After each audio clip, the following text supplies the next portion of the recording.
I'm showing you part of the toxic fumes that I've been telling about on YouTube and Facebook. They've moved me and moved me.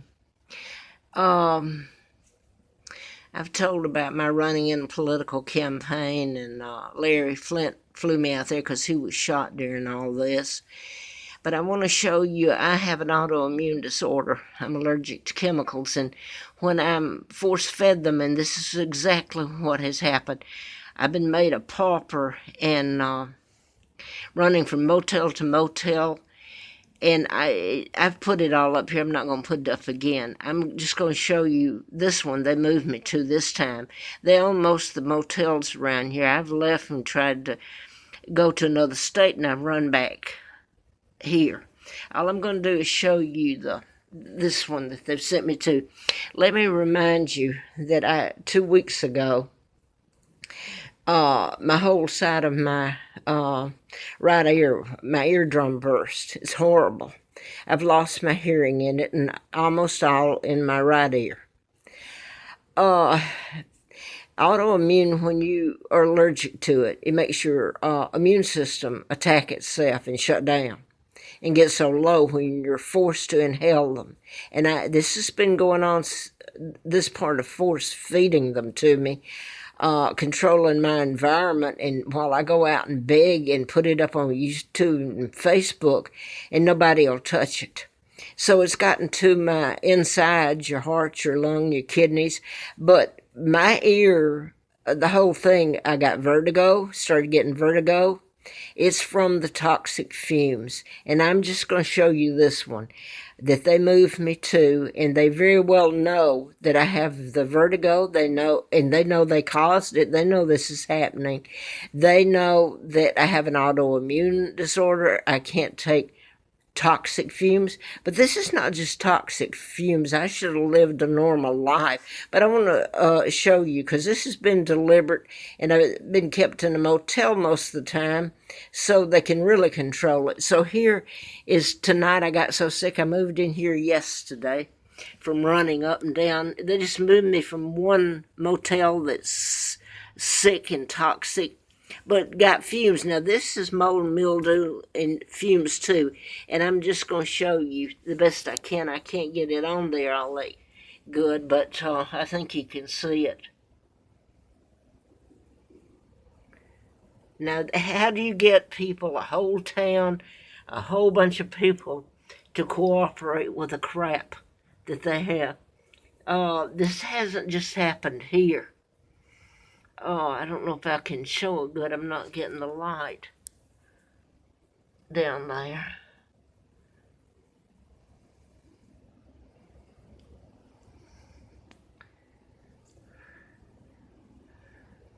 This is the top part here. It's all that way.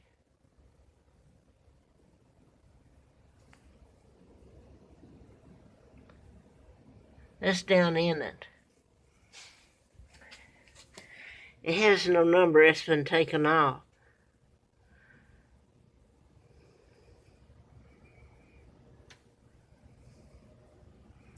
And here is the filter I took out to see. I was so sick.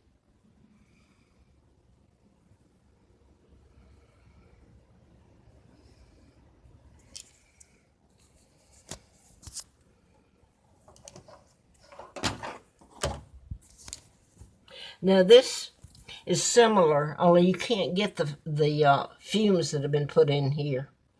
Ongoing, and all of them. You get to the law enforcement gets to the maintenance, the owners get something on them, and the owners will, because the law enforcement's doing it.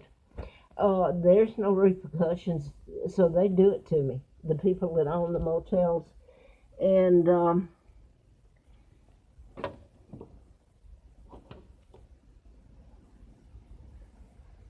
in fact, I'm just going to show you that because I've told you that my eardrum is busted and my insides. I don't know how bad off I am, the kidneys and everything.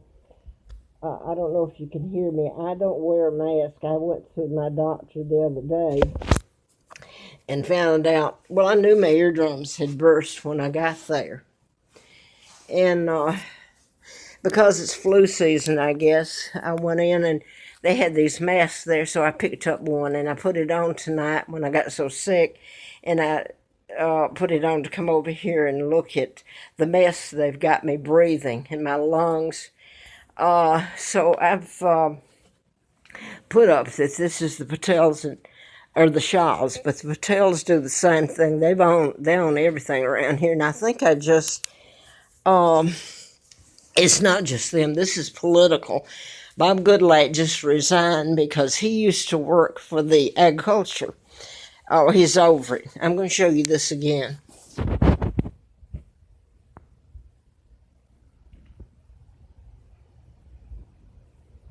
This is where I've been staying since July, and I've been running within 4 rooms of each other. Let me get this. So they keep me running from one toxic fume to another, and it's killing me. And it absolutely caused my eardrum to burst, and the other one, and I got I don't know what it is, I almost had pneumonia from it. It's the congestion and everything. But anyway, that's about all I'm going to put up. I'm kept penniless, and I put it up on YouTube and Facebook, and nobody will touch it.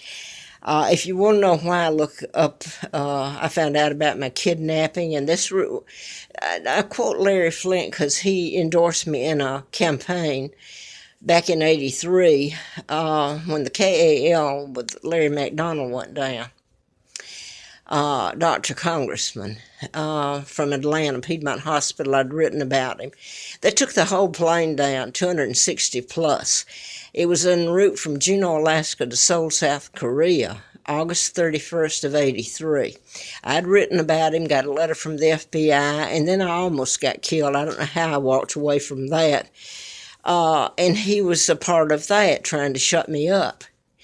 So Mr. Flint flew me out there. And he said in the endorsement that Larry McDonald tried to kill him, was responsible for his shooting. Well, Larry McDonald was one of them that April Fool Day of '80 tried to have me kill. And it was horrible. I don't know how I walked out of it to be greeted with all this. So this has been done in plain sight, but I wanted to mention Bob Goodlatte again because he is in the House of Representatives. And I don't wear this mask. I just got that one, I've told you. Picked it up. Thank goodness I had it tonight. I don't know if it does me any good or not, though, with this mess. But I used to run when I could put a backpack on. Like I say, I've tried to leave, gone to other states, and I'm running right back here. And I always had the forest, as bad as it was, I've almost frozen and starved and everything, and people knowing it. And then when the Rangers were told to, they'd come and run me from one place to the other and even jail me. It's they that need to be jailed. I can't get a place to live. They put fumes on me out in the forestry, which is, all this is illegal as hell. They came out there to North Creek back the last 1st of August. I came here to this motel July the 19th of last year. So I went out there for a week because I really couldn't afford to pay the rent here. But I've come back and stayed this long just to have a roof over my head. And they had chemical trucks parked out there. I mean, this is deliberate. I'm not going to try to describe what happened. I got vertigo. I had seldom had vertigo in my life, and it was only when I came here and the toxic fumes began being used on me so heavily. And I'm just literally run from one motel to the other, and they own most of the ones that I can even afford. I'm kept penniless. But anyway, I had vertigo so bad, and that was deliberate. One woman was up there, and they had bear dogs up there. I don't, running the bear dogs. And I heard her say, how would you like to be in her situation, begging for someone to help her and nobody will? Now then, I came back here, and again, it was 3 days I couldn't afford rent, so I went back up because I used to hike and camp to get away from it then, but I could at least walk and at least throw on a backpack and move about. Now I can't. They've got me so taken out. But I got up there, and lo and behold, it was at Cornelius Shelter. Everybody hiker knew it, off the Blue Ridge Parkway. The same people, come to find out, the forestry goes right by there, their road, Forestry Road, which is locked. Got bars on it at the Blue Ridge and down, but it comes out at North Creek where I was. So they just followed me up there, and the forestry has condoned all this, the law enforcement. Now I want to get back to Bob Goodlatte, the representative that just is retiring this summer, and the media couldn't get a reason why he's retiring. He's in the Intelligence Committee and the Judicial. And I don't know, I think somebody's at my door. I say scared to death and the whole thing. But anyway, your former governors know all about this, about my kidnapping and about the murders using mind control. Larry Flint was one of them. There's a whole list. It would blow your mind if it was ever told, to where people, it'd have to be told on the media to get people to believe it. But I guess I can't say much else. I'm so sick, and I'm babbling, I guess, because I can't believe that this has gone on and people have allowed it to happen. But anyway, when I was up at, they followed me up with the chemicals from North Creek, and they used the federal to do it, and came up to where I was at Cornelius Shelter, right out from it. They came up there. Well, I was so sick I couldn't get my head up, vertigo and everything. Well, it's almost like it was planned, though, because I didn't ask to go. I didn't have the money to get back in the motel. And the rescue unit came up there, two of them. They took my tents down and took me to Lewis Gale. And it scared me to death because I wrote a book about doctors, and there's so much a part of it, and I've been almost killed, so it scared me. And I got there, and thank goodness at Lewis Gale they were good to me. And the doctor came in. I'd never met him, and I was there for 5 days, and he said, "I like you." He said, "I believe everything you're saying." And well, I'd never met him, but thank God he was there, because I would have been like Anastasia. I wouldn't have walked out. So I came back here because I'm getting to where I can't get on the Greyhound and go try to find. So they've just made a fool out of me, look like a fool, run from place to place. But Bob Goodlatte, back to him. He was over the forestry where I used to run to. Now he's been replaced.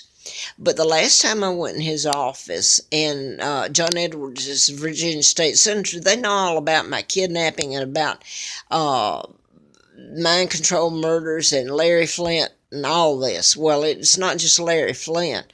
There's a list, but at least Mr. Flint knows out there about the whole thing. He endorsed me in the magazine when I ran to replace Larry McDonald when his plane went down, was shot down by the Russians, veered into their airspace, and they took Nixon. He was on the flight in Juneau. They took him off just before the plane took off, so they knew it was going down. And I was told that Larry McDonald wasn't even on the plane, that they took the whole 260 plus passengers down to make it appear that one man was killed, because I'd written some things that were very true about him. But anyway, back to Goodlatte. He was over the agriculture, and he's a House of Representatives, U.S. House of Representatives. And next door to him is John Edwards, the Virginia State Senator. They all know. I'd been in their office. They know about my kidnapping. They know all of this. And the last time I went in, because then I knew it was no need to go back anyway, the man came out. I came out of Bob Goodlatte's and got on the elevator and started to go down. A man followed me out, and he said, "Lady," he got on the elevator, and he said, "Lady, if good lad helps you, he'll be out living in the forest with you. So he has retired now because I've put up, there was an article in a paper about Sonny Shaw that owns this. Part of the mess that's happened had made it happen to me in the Patels. But it wouldn't matter. I've tried to leave, and it's law enforcement that's in it. Gets people to, they won't prosecute if they do certain things against me. So anyway, the former, I'm trying to get it together. I'm so sick right now before this tape goes out. Some of the former governors are on the Intelligence Committee. Goodlatte was, well, he still is, I think, in judicial. You got Tim Kaine, and he certainly knows this mess. Ask him about Jens Orings, again, the diplomat's son. They asked him about it when he ran on the VP ticket with Hillary Clinton. He knows all about it. You got Mark Warner that sits on the committees. These are high-powered committees that are the ones that put everybody else under oath to tell the truth. Now then, I'm going to leave it there because now that I've paid them rent and they won't return it, but they should be prosecuted because this didn't just happen. Their maintenance guy well, they get to, the main person to get to is the maintenance man.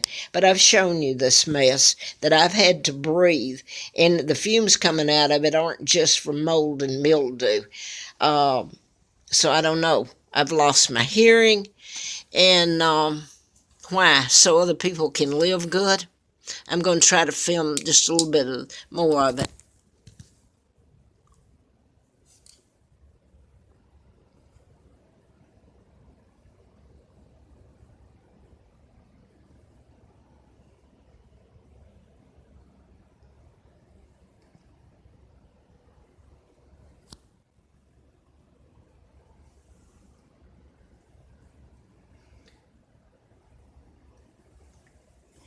I wonder where all these Hollywood and women's civil rights activists are, because I've told everyone about this.